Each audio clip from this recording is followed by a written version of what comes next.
Recording. Okay. Good evening. So we will start our class with our Shanti mantra. Om Shri Gurubhyo Namaha. Harihi Om. Om Sahana Bhavatu Sahanau Bhunaktu Saha Vidyam Karavavahe Tejasvinavadhetamastu Ma Vidvishavahe. Om Shanti Shanti Shanti. Om Tat Sat. So now we have Navaratri going on. So happy Navaratri, everybody.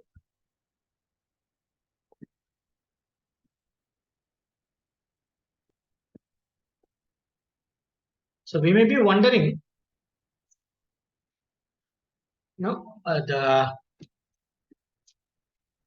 what could be the relevance of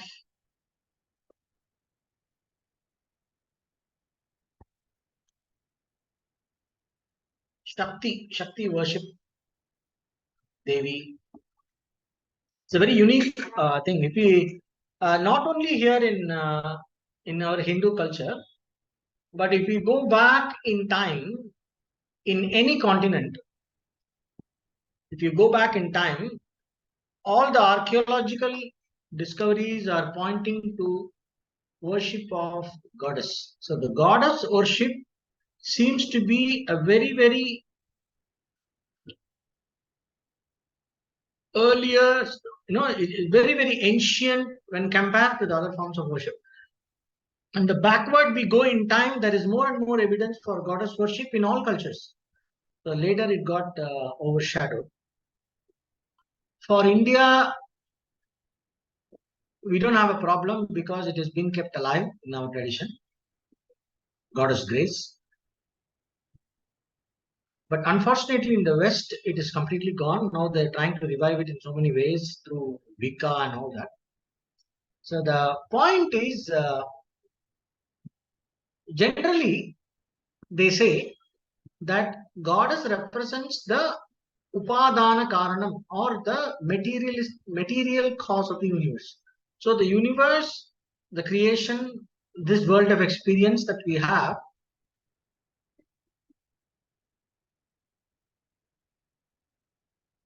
has its ultimate cause in that absolute Brahman. When you understand that absolute as the cause of this world, as God or as Ishvara, as Devam, as the creator, if you understand, there are two aspects to it. So the universe is made of something, right? Whatever it is made of is the material. And there is a maker who uses the material and shapes it into things. So in that analogy of a potter making a pot out of a clay. So all the concept of Vedanta, there is a lot of discussion about this in Vedanta. So basically the goddess is understood as the material, the Chit Shakti. In Lalita Sahasranamam it comes, Chit Shakti Chetana Rupa, it comes. So the power of consciousness, it vibrates in so many patterns, and patterns based on pattern, and then based on that pattern another pattern, based on these two patterns another pattern, based on those three patterns and the interactions another pattern, like that. Like they show you that very famous physics experiment. You have all these pendulums hanging, and from here they show, they just uh, they rock the pendulum. It goes like this, and then all the pendulums, then it starts making patterns. So similarly, we have a lot of optical illusions like this. It starts create, each one is vibrating individually, but when collectively you look at that, because of the power of the limitation in the power of perception, we tend to see shapes and but actually if you go there, it is only one thing which is vibrating. So you have a similar analogy in Alata Shanti Prakarana of Mandukya Upanishad. There is a commentary of Gaudapadacharya. There is Alata Shanti Prakarana where he talks about, it's like there is no the explanation for Ajatavada. There is a way of explaining this world of experience as actually not there at all. This world doesn't exist. For that, he is explaining like how you will have a fire band. Alada means it's something like, let us say, like a small stick with a piece of fire, glowing fire in the end of it, like an incense stick maybe. And then you make everything dark. You can try that today. So the incense stick is there, it's glowing. The incense stick is glowing, and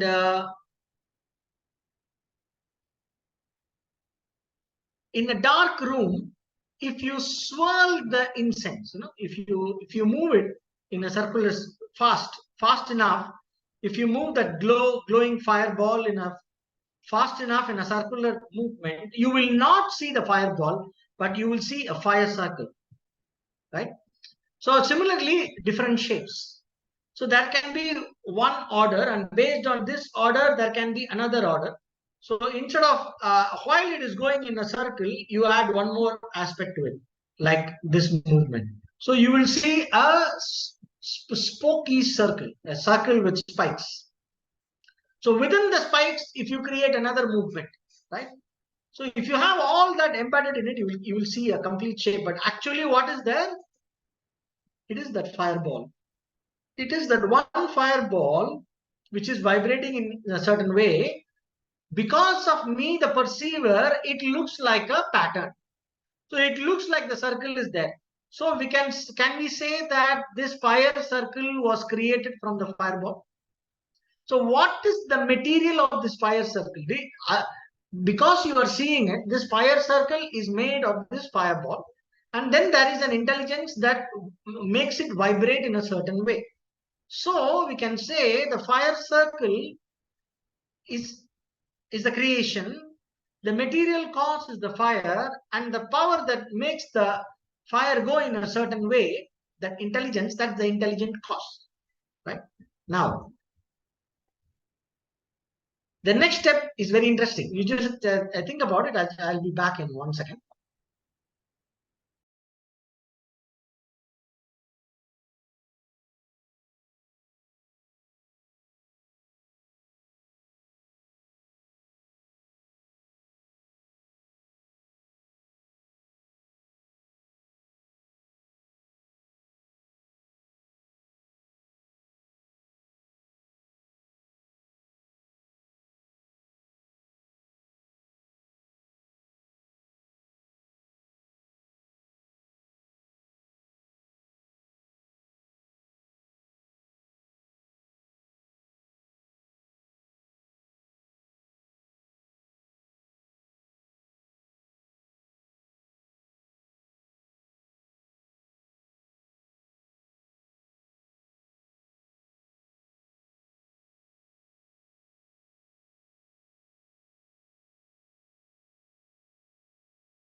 Sir, you are on mute.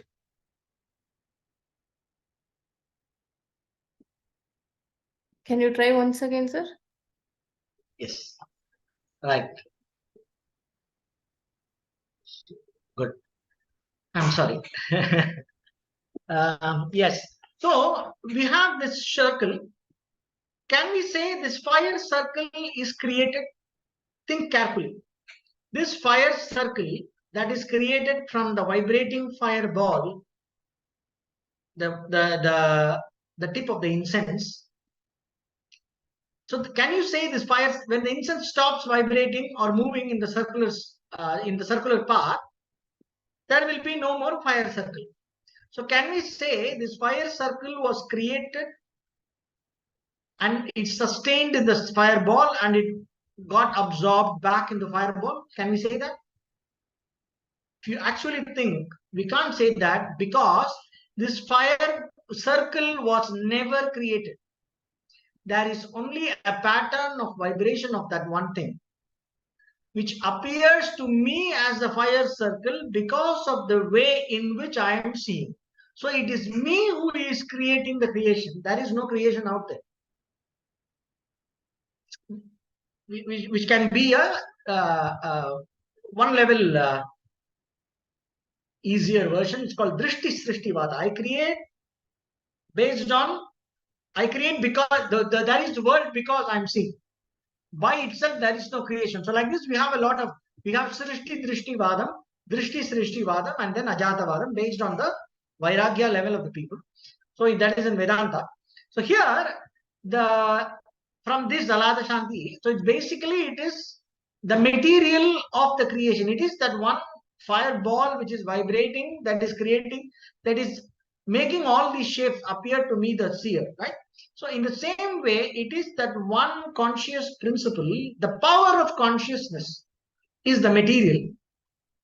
And the power of consciousness expresses or moves or vibrates. I don't know how we cannot, there is no right word to put it, but we can say in the comparison, it vibrates, it moves, or it expresses itself. Spandam means it comes forth or expresses itself, or it moves, and as a result, there is appearance of this creation. So it is this one conscious principle that appears as everything, and all this so-called everything does not exist. All this is only an appearance. So this appearance is called mithya, and for this mithya, there is the substratum for the mithya, from which this mithya is not. Mithya means it is neither real nor unreal. It is as though it is there, but actually it is not there. It appears to be there. So mithya is a very beautiful word in Vedanta. So this mithya jagat has a substratum which is adhishtanam, they say. Mithya jagat adhishtanam. So in Lalita Sahasranama, there is again a line, Mithya jagat adhishtana ye namaha. It comes, Mithya jagat adhishtana. So it basically, when we say goddess, though there are different ways of seeing the goddess. They say she has different forms. They say the goddess exists as the Kundalini.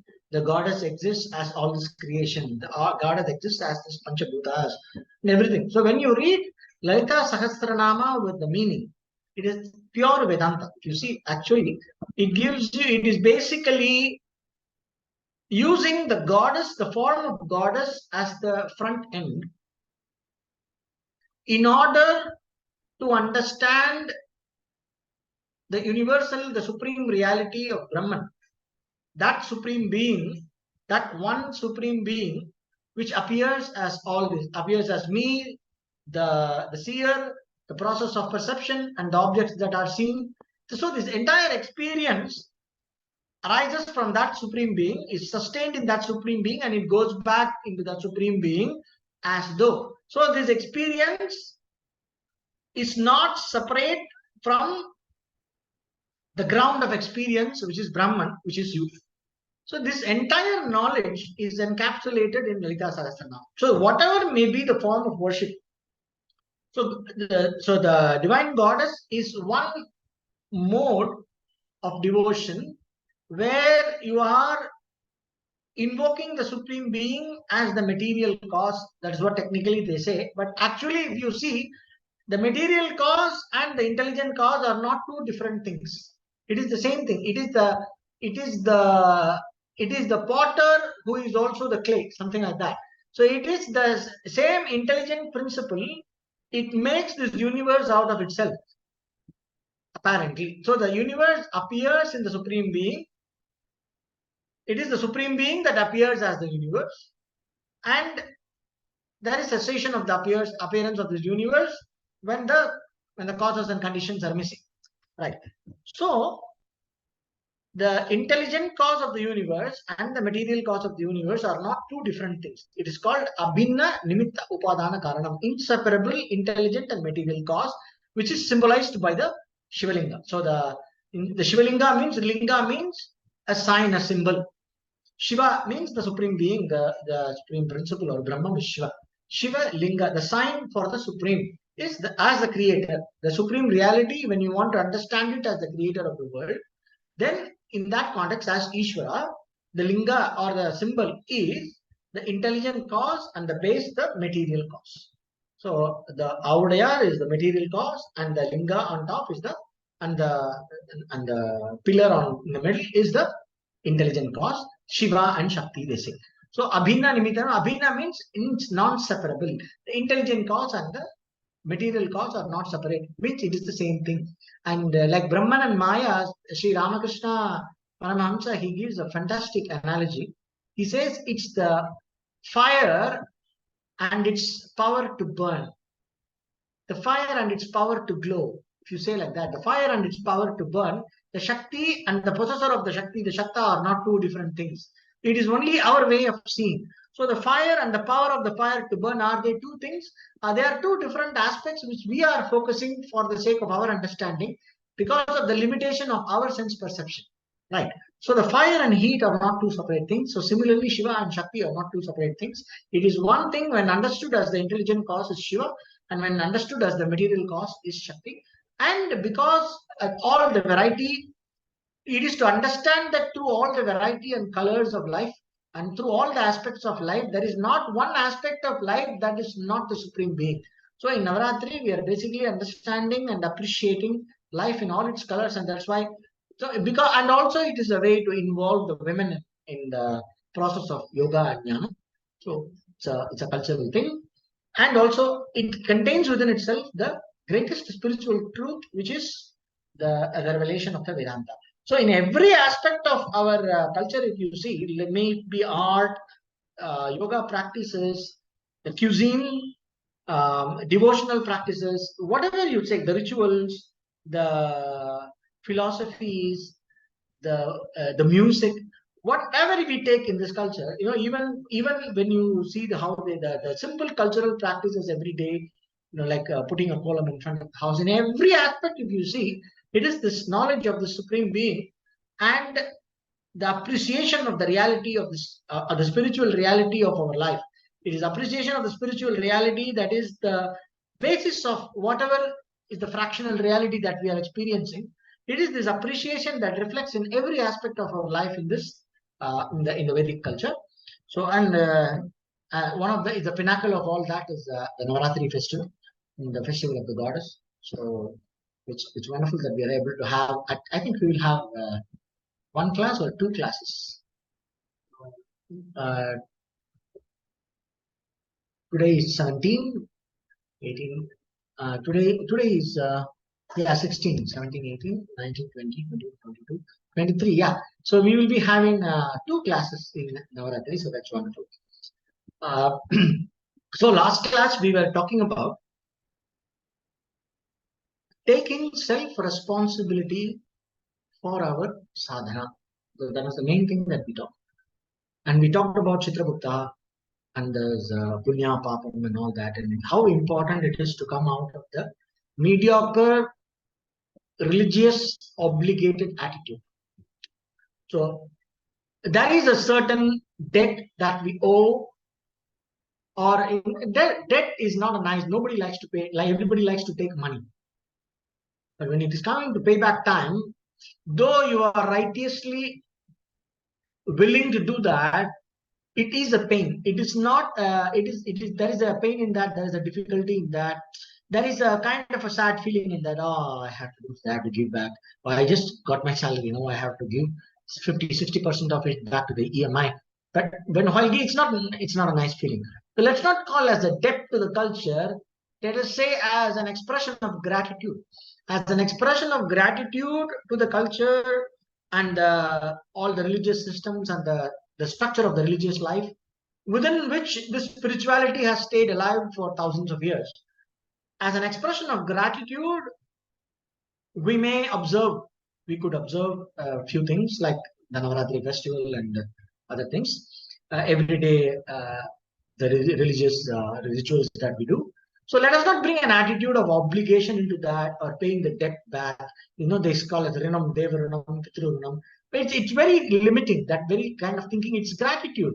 I have gained so much from this culture, so I want to give back. So when we do like that, it is useful for expanding the heart, and it facilitates a better kind of a chitta shuddhi. It's more sattvic to say that as an expression of a gratitude, I will sustain the religious aspect of my life, where I can preserve the wisdom in its cultural form, in its symbolic forms, without losing touch with the meaning, and I pass it on to the next generation.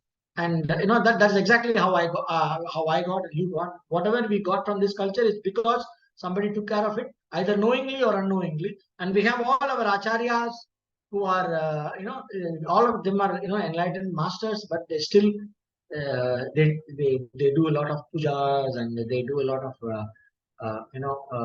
very systematic disciplinary rituals, procedures. They sustain so many things.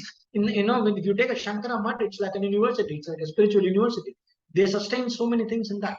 So in every mutt, this is happening, right? So the acharyas, even though they are jnanis, they don't have to do for their own sake.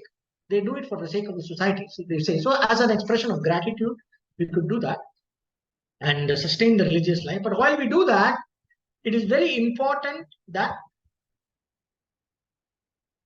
the priority goes for the understanding and assimilation and realizing the meaning, the spiritual meaning of what we are doing, to realize that in our consciousness. It has to become part of our consciousness. It has to become our living reality.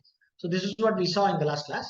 So on that aspect, there are a few practices which are useful. So the entire way of life, if you say the lifestyle, the way of life, if we take Nishta, from the point of view of Nishta, from the point of view of not having a gap between our living reality and our understanding within us, what we understand and how we live, to not to have a gap there, and what we understand and what is actually true, and not to have a gap there, so that we understand in the right way, and we have the strength and the resources and all the healthy faculties in a healthy way in order to live what we have understood. In both these aspects, we have to help this. We have a lot of practices. So all the spiritual practices that we see are meant for this purpose. So we can see probably as an example, sustaining a certain divine vibration in the home where you live, in the place we live, and in our body. In our body, there is an energy body, right? So there is no science. These are all not scientific. One can experience it. One can appreciate it.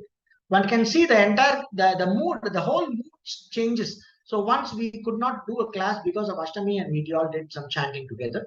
And I heard from 2 or 3 people from the participants that it completely changes the way how you are feeling. Your mood, everything shifts into a very positive and a very energetic and a focused kind of a state of consciousness. How is it possible? Because every function, every biological function is based on different patterns of vibration. And based on the pattern of vibration, the nerve currents, the hormonal structure, and everything will change in the system. So that is how, with the help of mantras and incantations, we are able to, it is possible to cure many ailments also. And it is possible to reverse certain diseases. They even found that in specific frequencies are able to destroy the tumors. There is some research, if you go and Google it. There is some research clinically proven that there are specific frequencies. If you play those frequencies, it destroys cancer tumors. So now, because all the research is focused either on war or on medicine, we don't have any other much of research available. People doing that because it's difficult to get funding. So if you say that I'm going to do a research on effect of pranayama on, pranayama on feeling good, no, you may not get that much funding. If you say effect of pranayama and curing depression, immediately it is easy to get some sanction and funding and support and all that. So we have this utilitarian attitude in this world. And so whoever wants to invest money wants to see something concrete, quantifiable.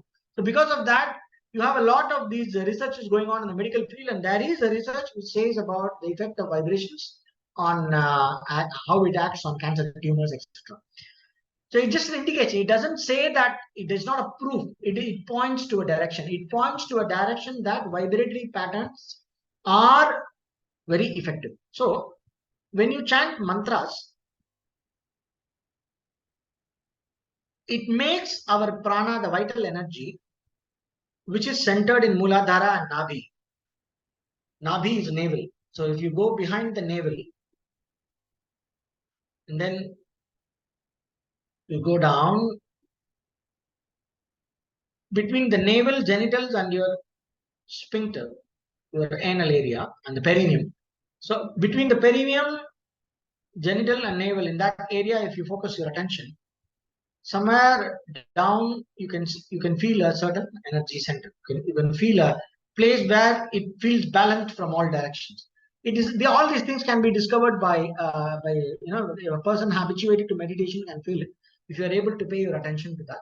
So like that, you have there, that is the called Deha Madhya or Muladhara. So in that point, if we are able to bring from the navel, there is a nadi that goes, it connects with the tongue. That is why in mantras, and you go in Veda Parayanam and all that, they chant from the Aho and all that, they chant from the Nabi. So and it creates a lot of heat in the Nabi. So because those who do Veda Dhyanam, they do special practices to be able to express from the Nabi. Also in classical music, in singing, they have different kinds of sound. They sing from Nabi, they sing from heart, they sing from throat, they sing from head. Like that, one music pandit from some gharana, he was explaining about how different kinds of swaras they say, om from different points, from different points, sa, re, gama, like that. Right? So this mantra chanting comes from the nabhi. So because from the nabhi there is a nadi that goes to the tongue. It's called Saraswati nadi. It goes there, okay. Now, when you chant a mantra, there are different levels. Vaikari is the loud. For example, Shri Matre Namaha. This is loud. Shri Matre Namaha. Now I don't make it loud, but I move my tongue and mouth, but the sound doesn't come out. It's like that. And I'm focused on that. Once my attention becomes one pointed at that level, it's called Upamshu. Upamshu is verbalized. The mouth is moving, but the sound doesn't come out, or it's like a very mild whisper nobody can hear. Maybe somebody puts their ear next to the mouth, they can hear. And then when you're doing in one level, when you're doing it loud, you focus on the gap between two mantras, it will be easier to access the next subtler level. And then in the Upamshu level, you are whispering, you focus on the gap between two mantras, your will to chant will awaken in one level below. So at the force that moves our tongue, there is a force that moves our tongue. So at that level, the will to chant can manifest.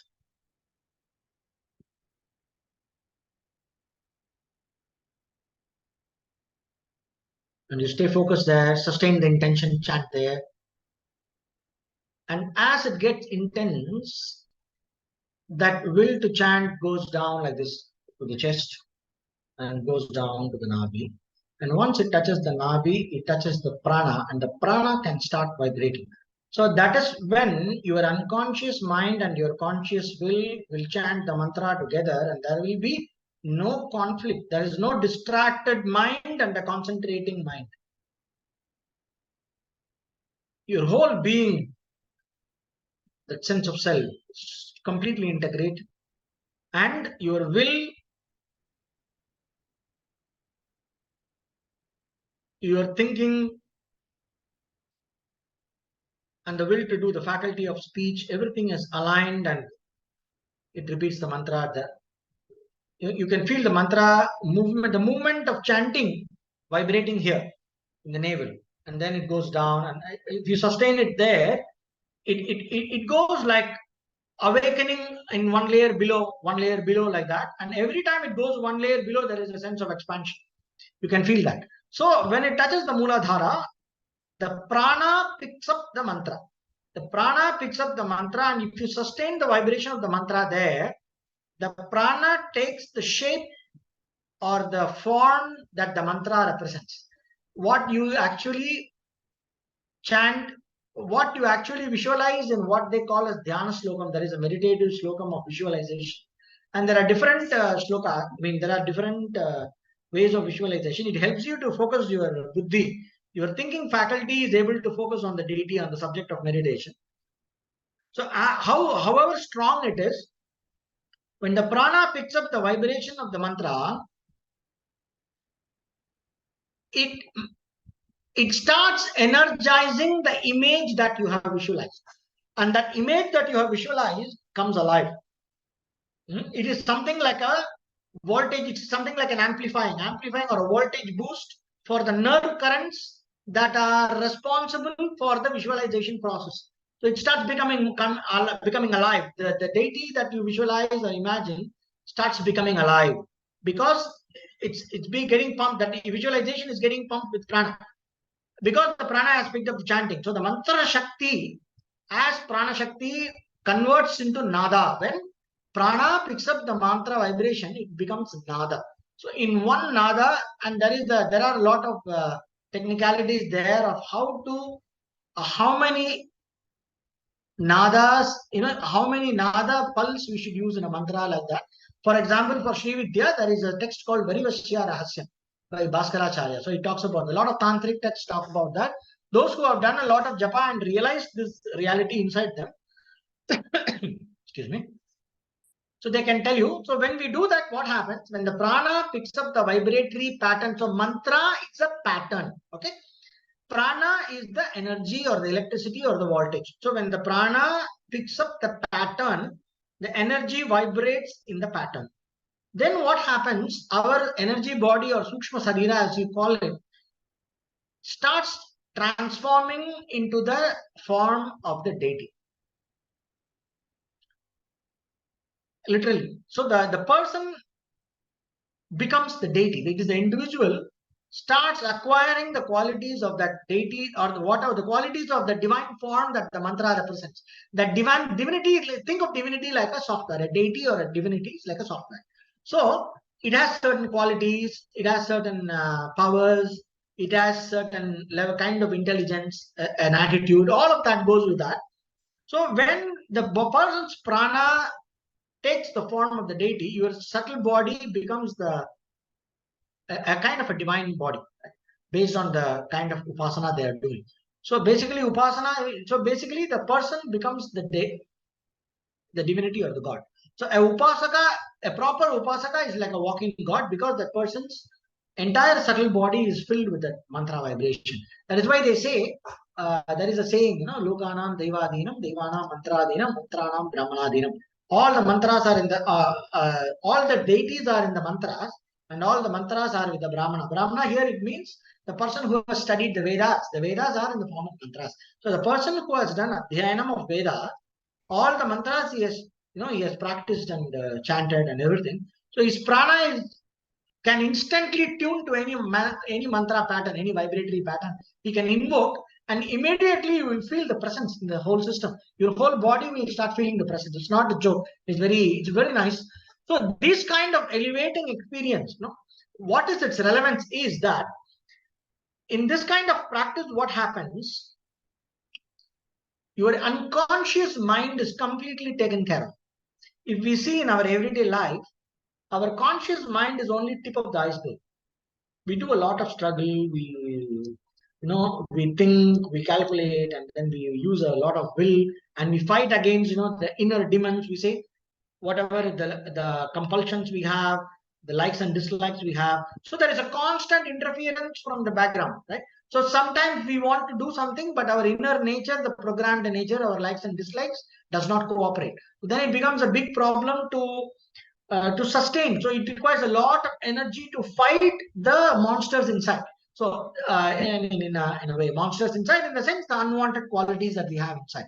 So when we do this mantra chanting, in the proper mantra chanting, in this way, going from Vaikari to Para, Vaikari, then it's called Upamshu, then Madhyama, then Pashyanti, where the prana takes the form, and Para, where the prana and the mantra become one.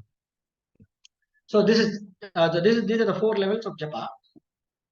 So when we are able to redo that, reach the, at least even in the Pashyanti level, if we are able to sustain japa for some time, mental japa and even a little deeper, the deeper mind and deeper aspects of the mind and the energy, we are able to bring together everything and sustain it. That infuses our astral body, and all the nadis and the prana, everything starts vibrating according to the deity. So the qualities of the deity start seeping into us. That starts dominating over our unconscious mind. So our own likes and dislikes, our frustrations and our all our dreams and frustrations and memories, pleasant memories, unpleasant, basically our junk from the past, from this life and all the previous life past, gets completely overshadowed by this, and then you have a very strong dominating divine personality. So I wouldn't call it a complete transformation. I would call it like a very helpful inner condition, a very helpful background condition that we create. We create a certain platform. It's like a skin. You may have a lot of bugs, and they do this bug fixing in this software, system software. They keep on sending you a patch, right? So when you do this upasana, it becomes like a patch on the junk that you have. So your inner junk from your karma and your kleshas and all our conditionings, it doesn't dominate. It cannot assert itself. So this mantra skin that develops on our inner software, that helps us, it helps us to have a platform where we can pursue our conscious goals, both material goals and spiritual goals. And the operating level, at the functional level, the conflicts are very less. And it doesn't allow the negative tendencies inside us to express to get energy. So all the energy is taken by this. So there is no energy for all the negative subroot, all the programs that are inside, unwanted programs inside. Those programs, they have no energy. They cannot assert themselves. And because of that, what happens is, until you reach a certain level of maturity, until the conditions are right for complete, for pure inquiry, spiritual inquiry like jnana, until the conditions are right, you are protected and taken care. And after a certain level of, this upasana, attaining a certain level of attainment in this kind of practices, a person becomes capable of, even when you leave all the practices and enter pure contemplation, like what sannyasi is supposed to do. And sannyasa, when they become a monk, they are supposed to leave all their mantras. They are not supposed to keep chanting all these mantras. And a sannyasi is supposed to hold on. A Paramahamsa sannyasi, for example, is supposed to hold on only to knowledge, to the exclusion of everything else. It's only Vedanta, nothing else. So for that, the system must be ready. Otherwise, what happens? There is a lot of, if the mind and the upasana, what they call as karma and upasana, the purificatory practices, if they are not taken care, there is a huge interference from the conditioned mind, right? So what happens? So because of that, when a person goes through this process of upasana, what is called as upasana, what I described now is basically upasana. When you go through this process, when you have this patch of the divine patch on your unconscious system, you are able to build a certain level of, it gives you a good environment, inner environment, for us to build a certain level of spiritual maturity and a certain level of wisdom. And once the certain level of wisdom comes, once the negativities are down, when these divine qualities are dominating, this leaves an impression. So these divine qualities that we have cultivated through upasana, these energies, they leave an impression on unconscious mind. Because of constant feedback from this and the interaction of the unconscious mind with this, the negative tendencies, the realm of the mind, which is full of negative tendencies, it starts transforming and rewiring itself. It is something like, for example, let us say you had a bad experience with a person. So you used to constantly fight with the person. Then you don't see that person for a long time.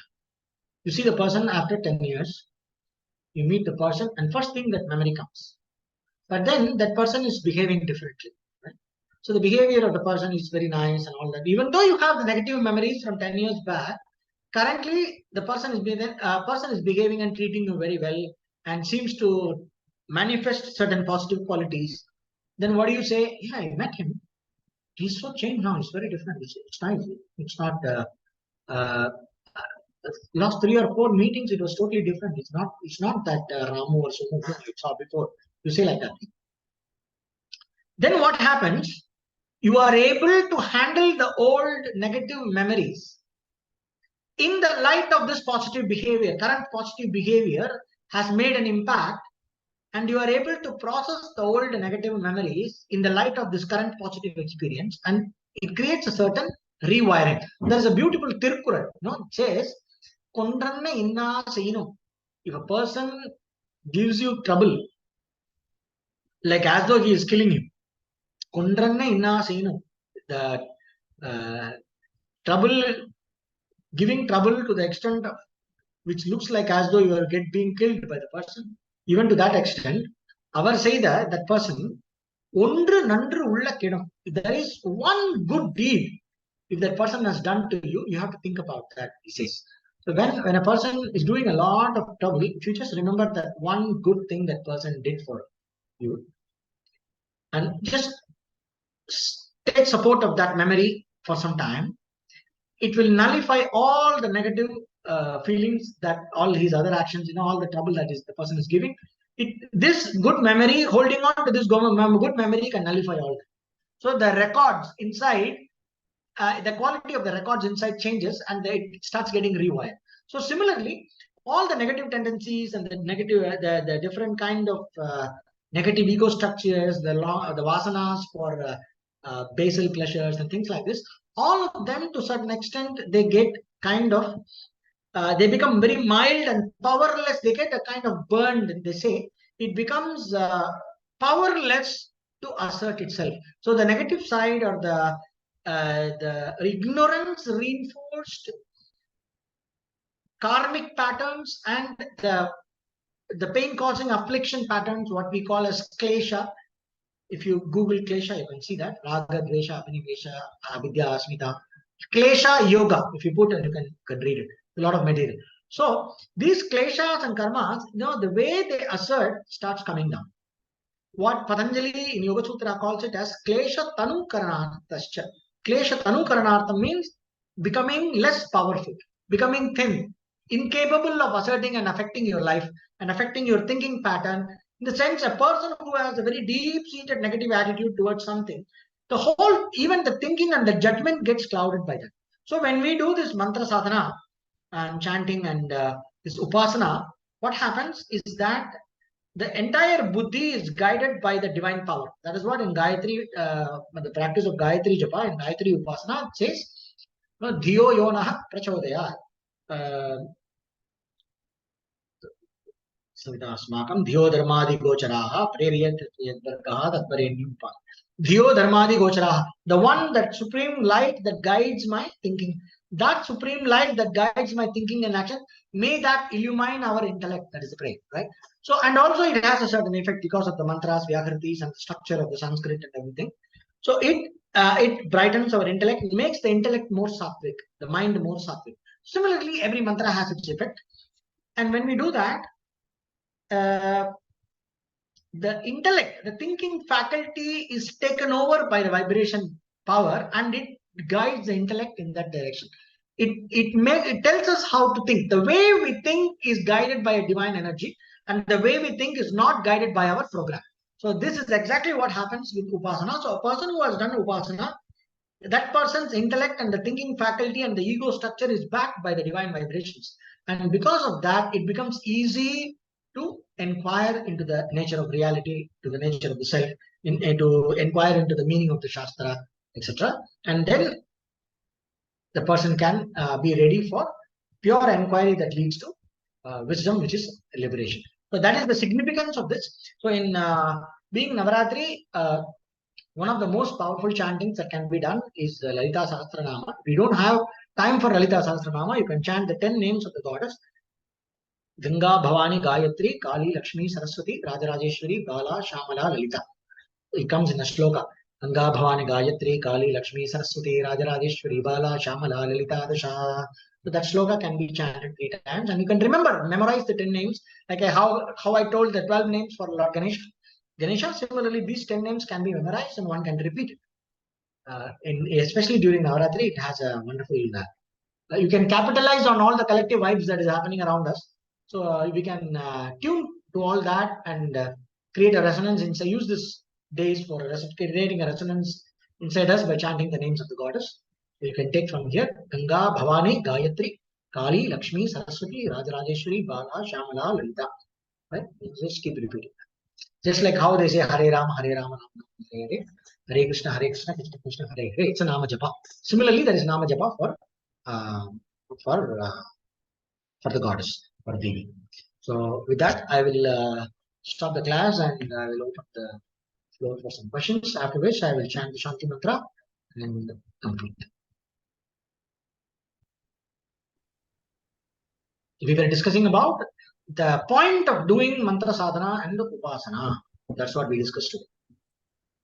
It is not for pleasing some god. It is for transforming our unconscious mind and our unconscious mind and the energy body and the vibratory patterns inside us to create a divine patch over all the bugs that we have in our software. We can think like that.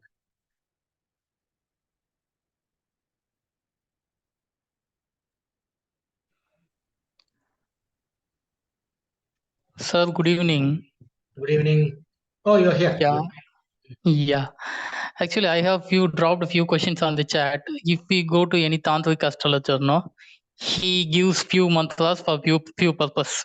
Does it really works? If you want victory, We you go have to to say this tantric mantra. astrology. Yeah. So those are kamya karma.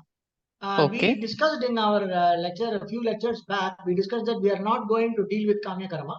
Kamya karma is basically performance spirituality. You do some stuff to get things done.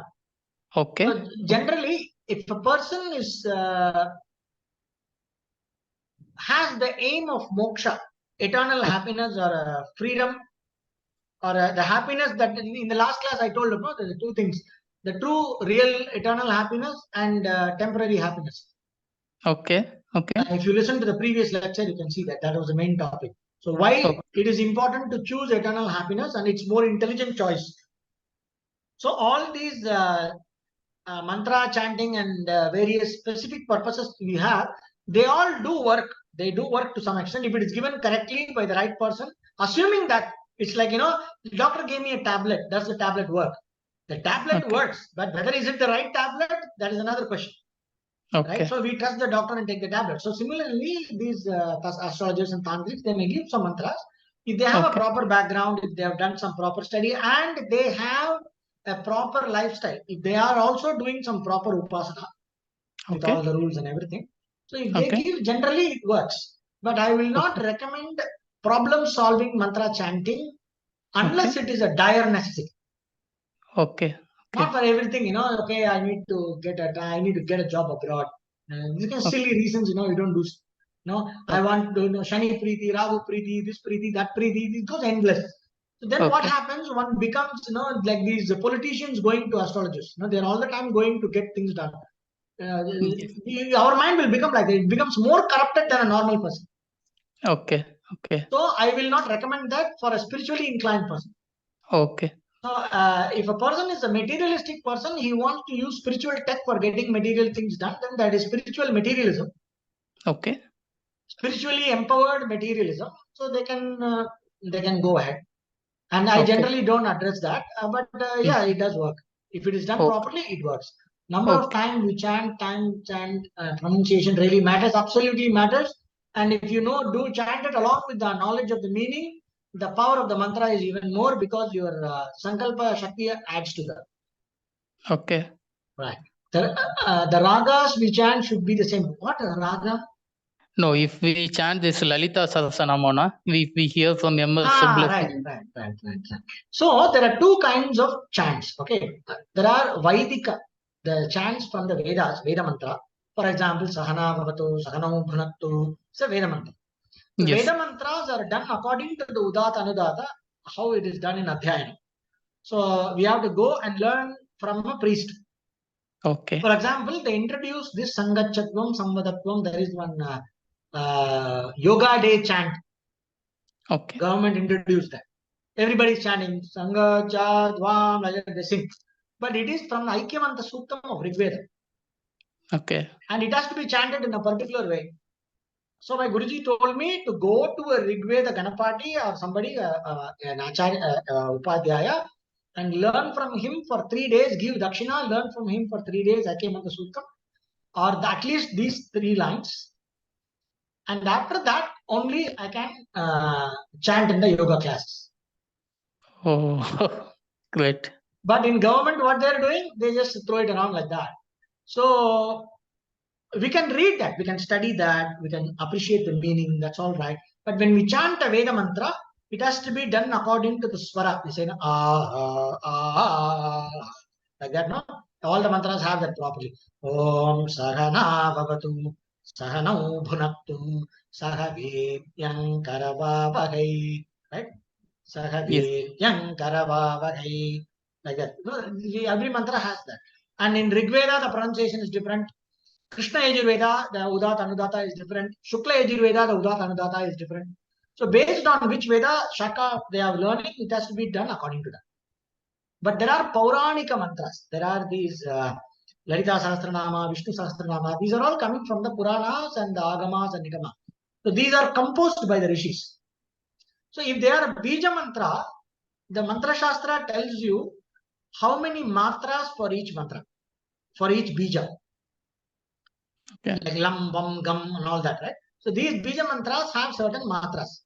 So according to the matra, the length of pronunciation should be kept and the pronunciation should be correct. But there is no swara. There is no that raga, rudra.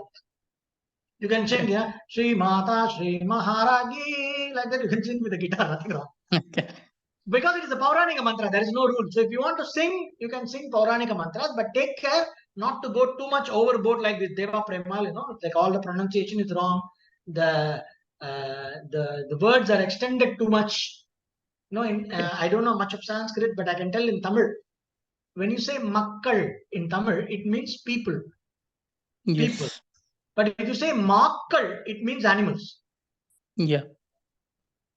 Vanakam makkale. Suppose if you sing, it means vanakam or hello animals. It doesn't mean hello people, right? So Okay. similarly, there will be things in Sanskrit. So we have to take care of just that part, the pronunciation and where you say from, you know, that Diga Prana and all that, from where you Okay. pronounce, that has to be taken care of. Yes. Okay. Thanks. So we have to see where the mantra is from. Vaidika mantra to see, then am I Adhikari? Have I learned it properly? And then chant. Pauranika mantra, take care of pronunciation and the length in which you pronounce. If there are bija mantras, make sure that the bija mantras are pronounced in the right length, not too long, not too short. That's it. Okay. Any Thanks. other question? Yes, namaste, vanakkam. Vanakkam. Richina, just one single question. It's about spirituality. And the question is like, is it like possible one teacher connects with like the group of people, and One that? second, let me wear my headphones. I don't hear you. Yes, yes. Just a second. Sorry.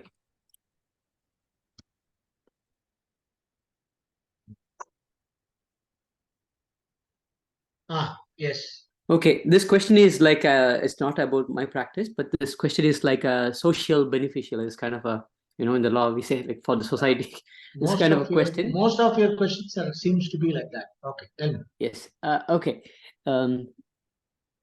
So in a place where the teacher and the students are there, and then the one teacher can connect to the divine and then get message in writing instrument and then give messages to people.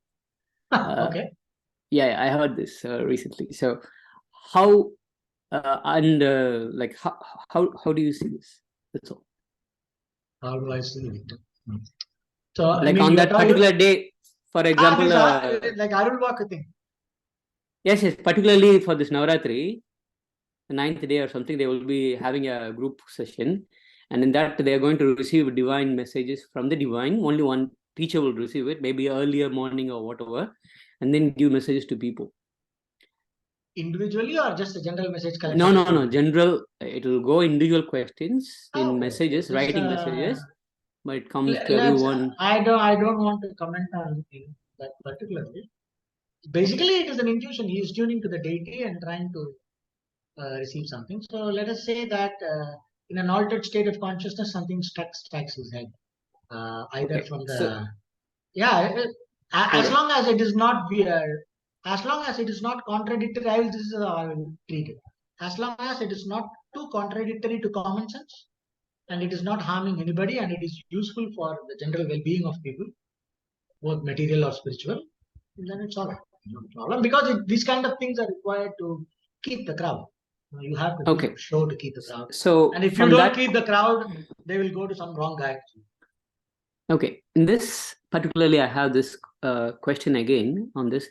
In that case, one person's action will benefit everyone to cut off their prarabdha karma, or one person's action will reduce the papa karma of others, or one It's person like if I that's sorry to interrupt.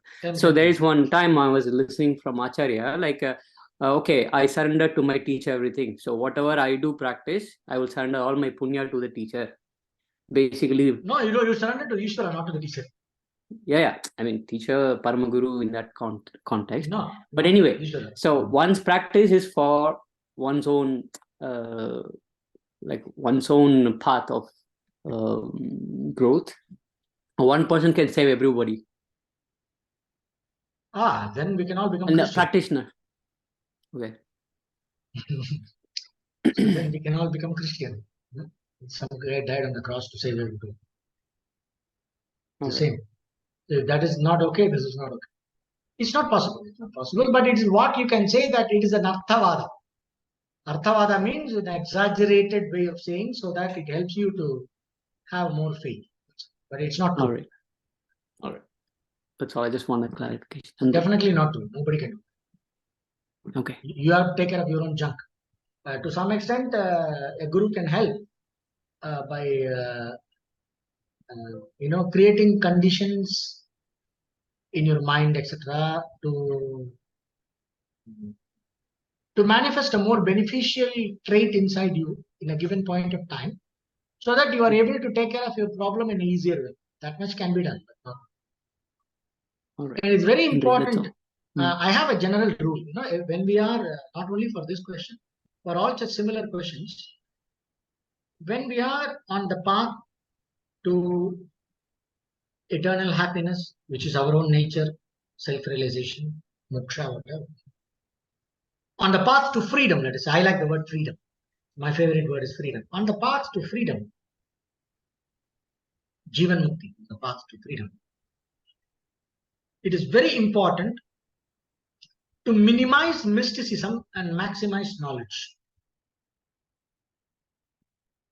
Too much of mysticism and mystery mongering, secret, and all that, no, it's not healthy. It's not healthy at all, because it makes you dumb, and it doesn't allow a person to think clearly. So whatever does not allow a person to think clearly should be gotten rid of, even if it has a lot of advantage. We don't need that. And get rid of that. God is great. It is possible to tune to the divine in so many ways. We don't need to be in that sangha, which is creating too much mystery around the guru, or too much mystery around, and asking you to unconsciously. There is no emphasis on understanding, but there is too much emphasis on following, and there is not enough material or support for helping you to understand. It is better to get rid of that place. So, it's only counterproductive according to my understanding. All right. Thank you. Just want to hear from you. That's all. Nandri. Last question, or I can leave. I have one. Namaste. I have one question, if I may ask. Yeah, sure. So, and I typically is like I try to avoid these questions since I'm still in the beginning stages. But since you mentioned, I felt to ask.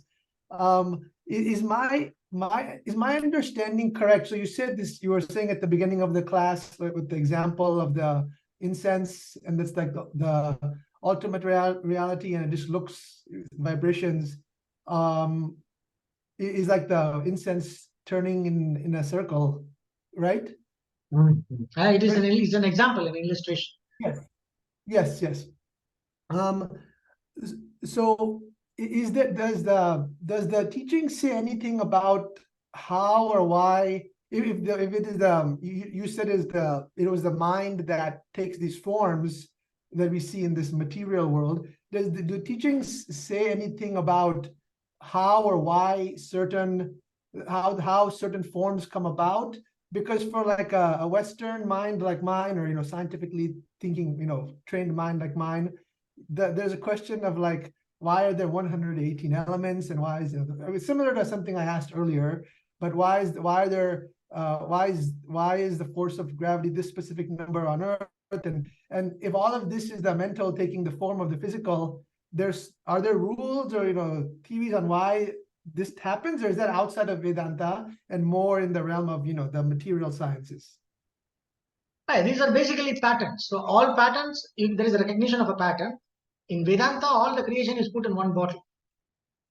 Because the purpose of Vedanta is not to understand creation. The purpose of Vedanta is to understand the creation is not separate from you. There is no creation. So Vedanta is not the subject for dealing with this. Right. Okay. Right? To a certain extent, you can see tantras, but the tantras also, they are only appreciating the pattern. They recognize the pattern and appreciating the pattern. So it's a philosophical question for the curious one to proceed with. So you can proceed with that question. That can be a good question for you to ponder upon in your life. Thank you. Yeah, because you are asking, there is a pattern. You are asking, why is there this pattern? Right? So there is no answer to that. There is no known answer to that. It is like it becomes like a deductive or inductive proof. There are certain mathematical. Why is it the way it is? Why not something else? It can be described or explained only in relation to a purpose. Why is the sky blue? They talk about scattering and Raman effect and all that. Why are the leaves green? Similarly, there is some physics explanation for that.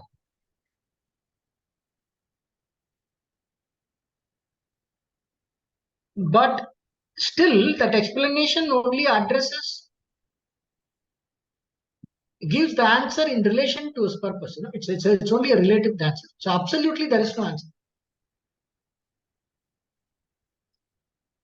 It is again based on the perceiver. It is blue because I am seeing only blue. And because of the scattering of the light in a certain way, so this frequency, this frequency is allowed, all the other frequencies are absorbed, something like that.